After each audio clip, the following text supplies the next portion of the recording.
RBSC Hindi ज्ञान के इस भाग में आप सभी का बहुत बहुत स्वागत है। आज हम हिंदी साहित्य कक्षा 12 के अंतर्गत कवि दिनकर कृत कुरुक्षेत्र के तृतीय सर्ग की व्याख्याओं का अध्ययन करेंगे। देखिए, समर निंग्य है धर्मराज, पर कहो शांति वह क्या है जो अनीति पर स्थित होकर भी बनी हुई सरला है।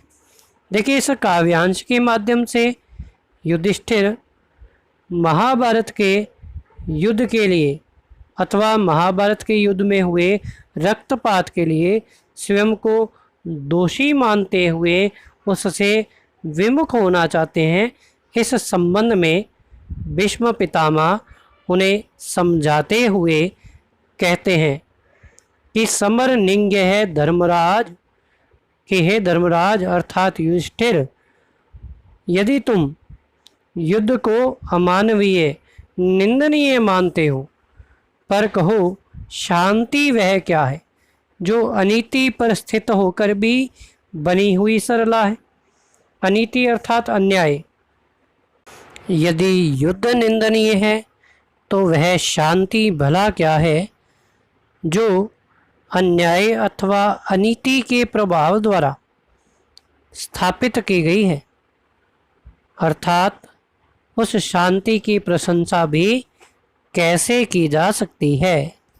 सुख समृद्धि का विपुल कोश अर्थात तो सुख और समृद्धि के अतुलित भंडार संचित कर कल बल छल से, कल अर्थात यांत्रिकता, बल अर्थात शक्ति, छल अर्थात धोखा, के जिसने यंत्रों के प्रभाव द्वारा अर्थात अस्त्र शस्त्रों के माध्यम से, बल अर्थात अपने शक्ति और सामर्थ्य के प्रभाव द्वारा, छल अर्थात धोखे एवं छल कपट का सहारा लेकर सुख समृद्धि के अतुलित भंडारों को भर रखा है। अर्थात सुख समृद्धि के अतुलित भंडार संग्रहित कर लिए हैं।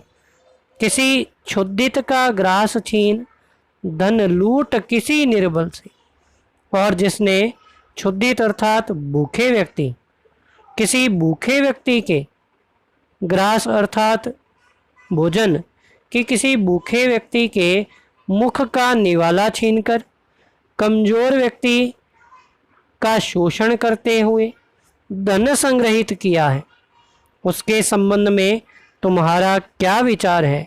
अर्थात ऐसे व्यक्ति से युद्ध करना सर्वदा उचित है। देखिए, यदि विशेष की बात की जाए तो यहाँ अन्याय का प्रतिकार करना उचित बताया गया है। सुख समृद्धि का विपुल कोश, यहाँ आपके अनुप्रास अलंकार का प्रयोग हुआ है। इसके साथ साथ प्रश्नानुकूल शैली का प्रयोग काव्य में देखने को मिलता है। देखिए अगली व्याख्या।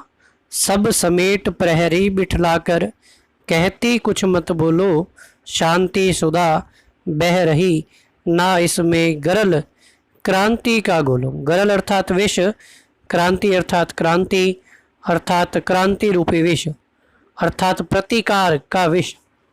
देखिए, इस काव्यांश के माध्यम से भीष्म पितामह अनीति के प्रभाव द्वारा स्थापित की गई शांति के संबंध में युधिष्ठिर से कहते हैं कि सब समेट प्रहरी बिठलाकर कहती कुछ मत बोलो, कि अन्याय अनीति और अत्याचार के प्रभाव द्वारा स्थापित की गई शांति सब कुछ समेट कर अर्थात सभी को अपना पक्षधर बनाकर, प्रहरी बिठलाकर अर्थात लोगों पर पहरा बिठाकर, कहती कुछ मत बोलो अर्थात उन्हें अन्याय का प्रतिकार करने से रोकती है।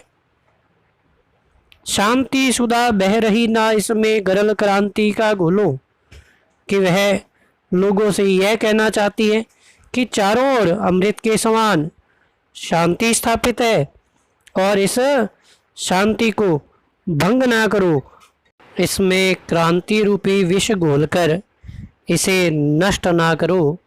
अर्थात अन्याय के द्वारा स्थापित की गई शांति का यह कहना कैसे उचित हो सकता है। हिलो डुलो मत, हृदय रक्त अपना मुझको पीने दो। अर्थात तुम जैसे जीवन व्यतीत कर रहे हो उसी प्रकार करते रहो और अपना शोषण करते हुए, अर्थात अपने शोषण के माध्यम से तुम मुझे अपने हृदय का रक्त पीने दो, अर्थात अपना शोषण करने दो। कहने का अभिप्राय यह है कि ऐसी शांति न्याय पथ पर चलने वालों का सदैव शोषण करती है, उनका रक्त पीती है। अचल रहे साम्राज्य शांति का, जियो और जीने दो, कि इस शांति के साम्राज्य को बना रहने दो, तुम भी जीवित रहो और मुझे भी जीवित रहने दो। देखिए, यदि विशेष की बात की जाए तो बोलो घोलो पीने दो जीने दो, यहाँ काव्य पंक्तियों में तुकांतता का सार्थक प्रयोग किया गया है। तुकांतता प्रदर्शित होती दिखाई देती है। भाषा सरल व सहज है तथा पाठकों के लिए आसानी से ग्राह्य है।